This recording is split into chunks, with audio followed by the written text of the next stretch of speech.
para pejuang UTBK yang masih berjuang untuk mendapatkan satu kursi PTN, apakah itu jalur UTBK, jalur mandiri, sekolah kedinasan, ataupun jalur SIMA UI. Oke, untuk hari ini kakak akan membahaskan tentang soal SIMA UI bagian sosum untuk mata pelajaran ekonomi. Jadi bagi adik-adik yang belum subscribe, silahkan subscribe karena kita akan membagikan info-info tentang soal-soal SIMA UI setiap harinya untuk Soshum dan Saintek. Dan bagi adik-adik yang sudah subscribe Liswika Channel, tetap terus ikutin Liswika Channel karena kita akan berbagi seputar perguruan tinggi. Jadi apa-apa saja nanti yang akan adik-adik lakukan ketika menjadi maba baru.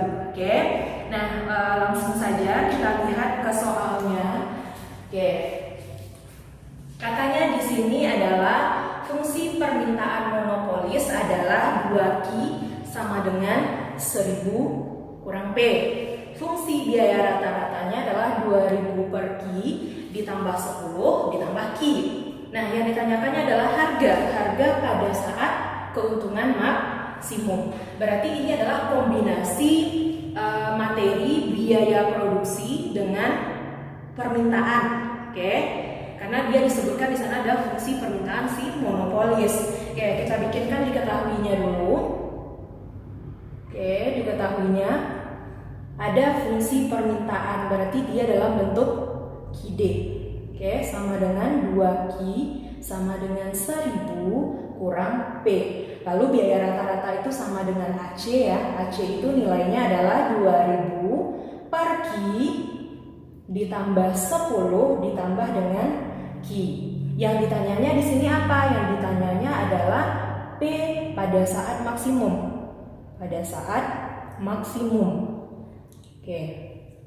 Nah, di sini yang akan kita selesaikan dulu, berarti kan kita sudah tahu dulu harusnya konsep kapan sih suatu perusahaan akan mencapai yang namanya keuntungan maksimum. Oke, kita bikinkan di sini laba maksimum itu akan diperoleh oleh suatu perusahaan ketika MR-nya sama dengan MC, berarti penerimaannya sama dengan biaya yang dikeluarkan marginalnya. Oke, ini dia konsep dari laba maksimum. Kan yang ditanyakan di sini adalah harga pada saat maksimum. Berarti ada langkah-langkah yang harus kita ubah di sini dulu. Karena untuk biaya produksi itu pasti yang selalu diketahui itu adalah berupa, karena di soal ini dia membuatkan fungsinya dalam bentuk QD, maka QD ini harus kita ubah fungsinya ke dalam bentuk P. Kenapa? Karena nanti dalam penyelesaian soal kita butuhkan P, bukan kuantiti juga yang ditanyanya di pertanyaan yang ditanyakannya adalah harga, bukan kuantitinya. Berarti kan fungsi QD yang sudah diberikan di soal itu adalah 2Q sama dengan 1000 kurang P. Ini yang harus kita ubah dia dalam bentuk fungsi PD. Berarti kita bawa ke depan si P-nya. Berarti P sama dengan 1000 kurang 2Q. Nah, ini sudah kita ubah fungsi ID menjadi PD. Oke. Lalu kan kita butuhnya untuk laba maksimum itu adalah MR dan MC. Berarti di sini kita bisa mencari MR. Nah, menghitung MR itu kita gunakan dengan rumus TR. Karena dia TR aksen itu sama dengan MR. Berarti kan kita mesti tahu dulu yang namanya si TR. TR itu apa rumusnya? TR itu rumusnya adalah B kali Q. TR sama dengan B kali Q. Kita punya nilai P? Punya. Yang belum punya apa? Nilai Q. Apakah bisa kita cari TR-nya langsung? Bisa. Oke, tinggal masukkan ke angkanya saja. Berarti nilai P kita adalah 1000 kurang 2Q. Oke, kita kali dengan Q karena dia kan kali Q. Berarti dia di sini nilainya adalah 1000Q kurang 2Q kuadrat. Oke, itu yang namanya TR. Berarti kita dapatkan di sini TR. Berarti bisa kita dapatkan TR, bisa turunan dari TR aksen. TR aksennya berapa nilainya? Berarti turunan dari 1000Q 1000 ya. Turunan dari 2Q kuadrat itu sama dengan 4Q. Berarti TR aksen itu kan kata kakak sama dengan MR. Berarti udah kita dapatkan yang namanya MR. Oke, berarti langkah kita yang harus kita cari sekarang adalah untuk mencari si MC. Nah, mencari si MC di sini kita udah dikasih yang namanya si AC. Berarti AC ini harus kita konversi dulu ke AC ke MC atau TC. Berarti di sini kan AC konversi dia dalam bentuk TC. Oke. Bagaimana mencari AC? Oke. AC itu kan rumusnya adalah rata-rata biaya tetap ditambah dengan rata-rata biaya variabel. Cuma di sini kita nggak dikasih rata-rata biaya tetap ataupun biaya variabel. Kita cuma dikasih AC-nya dalam berbentuk fungsi. Berarti tidak bisa kita menggunakan rumus yang ini. Berarti rumus yang mana kita gunakan? Berarti rumus untuk mencari AC ini bisa kita cari dengan TC. TC itu kan sama dia rumusnya dengan AC kita kali dengan Q. Baru di sini bisa kita cari. Berarti nilai AC kita berapa diketahui di soal? Nilainya adalah 2000 per Q ditambah 10 ditambah dengan Q. Ya udah kita kali aja dia dengan Q. Oke, ini tinggal 2000 ya. 2000 ditambah 10 Q tambah Q kuadrat. Oke, ini nilai TC. Oke, kita butuh TC aksen atau yang kita butuhkan adalah MC. Oke, berarti di sini nilai turunan dari 2000 tidak ada, turunan dari 10 Q 10, turunan dari Q kuadrat itu adalah 2 Q. Nah, inilah TC yang sama dengan MC. Kalau TR tadi sama dengan kalau MR itu tadi sama dengan TR aksen, maka TC aksen itu sama dengan MC ya. Berarti dapat kita nilai MC. Berarti barulah bisa kita cari dia ke laba maksimum. Yang ditanyakan kembali adalah harga, bukan laba maksimumnya saja. Oke, kita carikan untuk si laba maksimumnya dulu. Kita cari nilai key quantity-nya dulu. Kita dapatkan nilai MR, nilai MC, maka baru kita carikan dia ke laba maksimumnya. Kan laba maksimum katanya tadi adalah MR sama dengan MC. Oke, MR kita adalah 1000 kurang 4 Q sama dengan MC kita 10 ditambah 2 Q. Berarti yang Q sama Q kita dekatkan, berarti min 4 Q dikurang 2 Q itu sama dengan 10 dikurang dengan 1000. Ini dapat min 6 Q sama dengan min 990. Berarti Q-nya dapat dia 165. Berarti di sini kan kita yang ditanyakan di soal itu adalah harga pada saat mencapai keuntungan maksimum. Kan artinya di sini keuntungan maksimumnya itu tercapai pada saat Q-nya 165. Kalau pada saat Q 165 berapa harga? Oke, berarti kita masukkan kepada fungsi P yang sudah kita konversi dari Q tadi, kan ini nilainya. Berarti P sama dengan 1000 kita kurang dengan 2 Q. Berarti 1000 kurang 2 kali 165. Ini dapat hasilnya adalah 670. Oke, ini dia ya.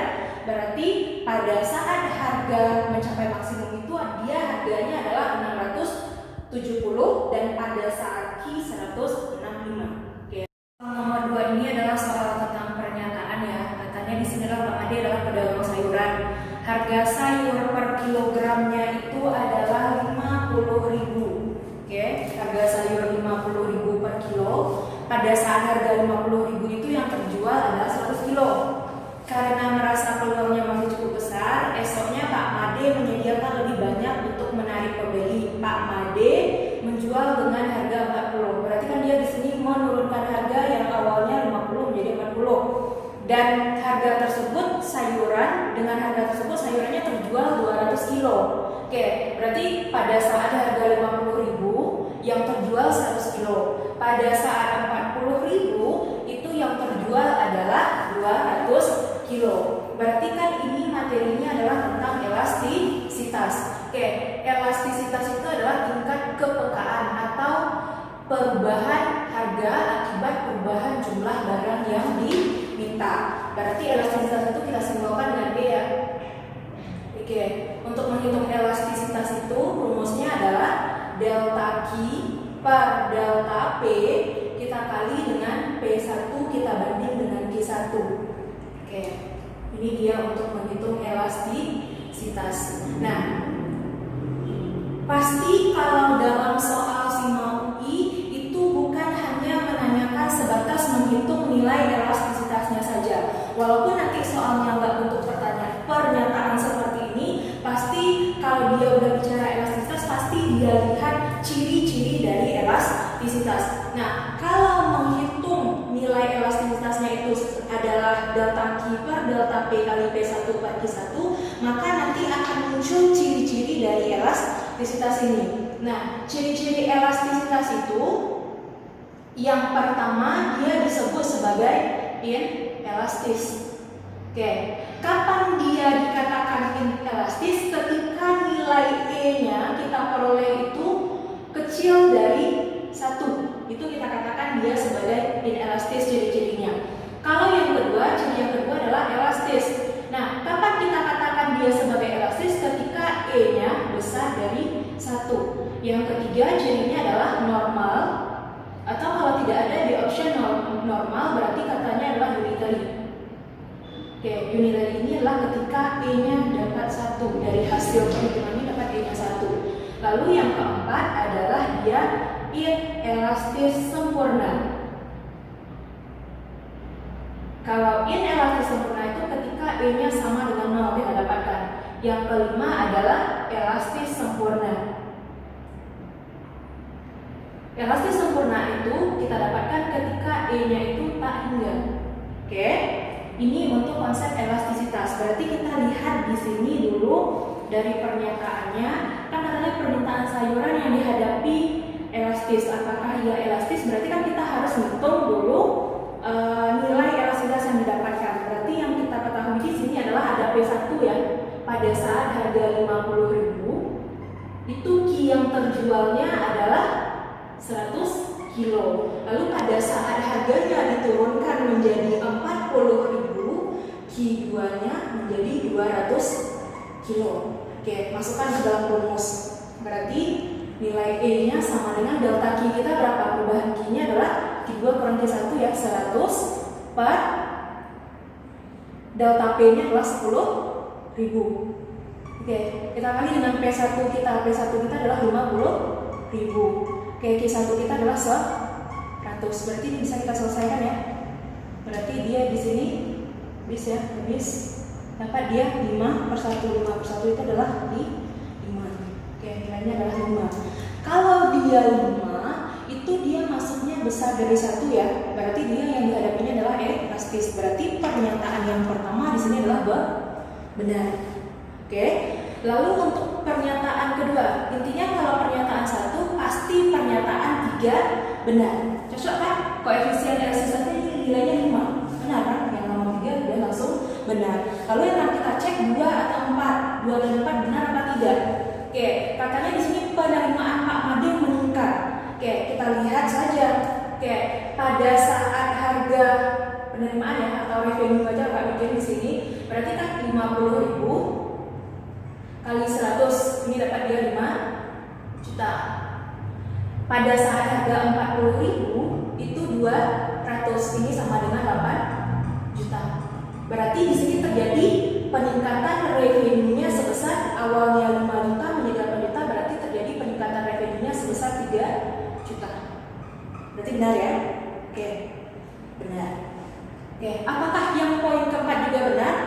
Penawaran sayuran tersebut bersifat elastis. Oke, apakah dia di sini membahas tentang penawaran? Tidak, yang dia di sini adalah sebagai permintaan. Berarti yang keempatnya ini adalah salah, bukan penawaran.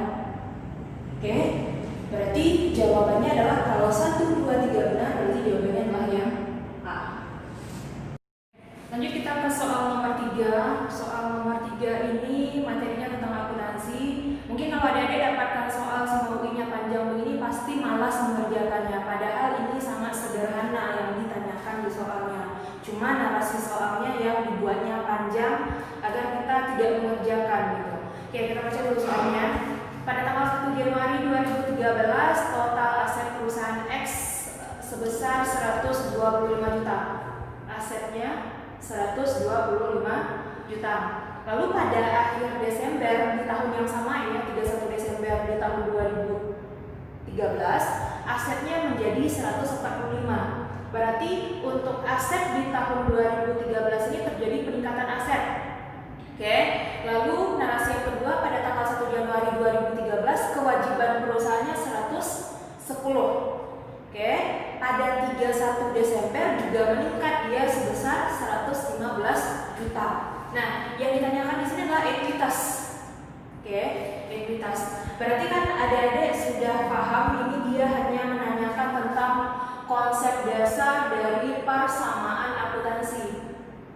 Oke, persamaan akuntansi. Nah, di sini kan bahasanya aset, kewajiban, ekuitas. Sebenarnya kalau kita belajarnya itu kan tidak dalam aset, kewajiban, dan ekuitas, tapi kita menggunakan bentuk bahasa Indonesia. Kan kalau kita belajar di sekolah itu atau sebelumnya kita belajar yang namanya persamaan akuntansi itu adalah harta sama dengan utang ditambah dengan modal. Kan ini konsep dasar yang kita kenal dalam akuntansi. Nah, sekarang diubah namanya harta itu sama dengan aset. Oke. Kewajiban itu sama dengan utang. Dan ekuitas itu adalah si modal. Sama aja dia, tapi berubah bahasa. Oke, karena kita lebih familiar dia dengan harta sama dengan utang ditambah modal. Oke, di sini kan kita sudah dikasih tahunya. Oke, kakak bikin kan di sini ada aset ya, aset. Oke, aset 1 Januari. Kakak bikin aja 1, berarti kan dia nilainya 125 juta.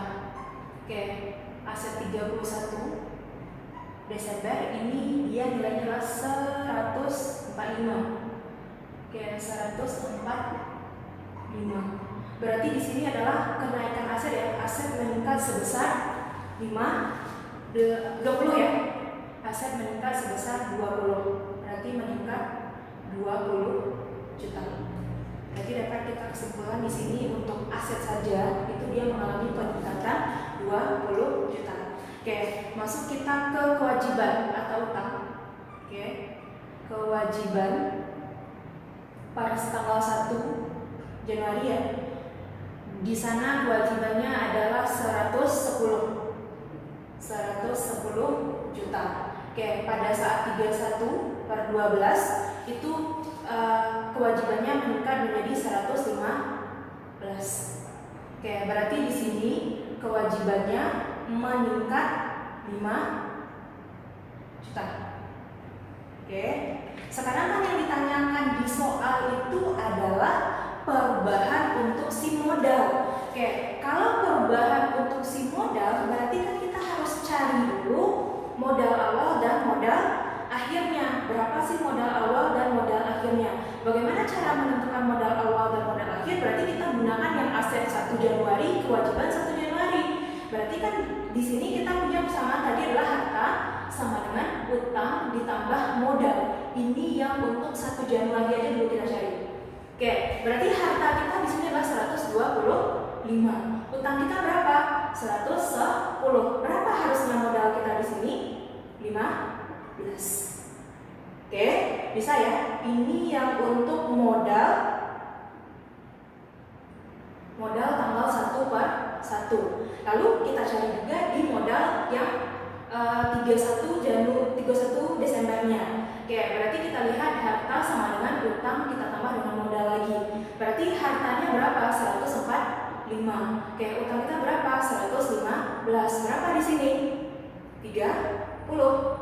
Oke, ini modal yang 31 Desember. 31/12. Berarti dapat kita simpulkan di sini bahwa modalnya meningkat atau menurun. Berarti di sini adalah modal meningkat sebesar 15 juta. Oke, bisa kan? Sederhana sekali penyelesaiannya. Maka jawabannya yang paling tepat adalah ekuitasnya meningkat 15 juta. Maka jawabannya adalah yang B. Oke, itu untuk soal SIMA UI hari ini. Di pertemuan yang lain nanti kita nambah lagi soalnya. Terima kasih sudah mengikuti Lisvika Channel. Buat adik-adik yang setia dengan Lisvika Channel, yang belum subscribe silahkan subscribe. subscribe, dan yang sudah subscribe tetap terus ikuti di subscribe channel karena banyak informasi yang akan kita updatekan di sini. Oke, terima kasih. Assalamualaikum warahmatullahi wabarakatuh.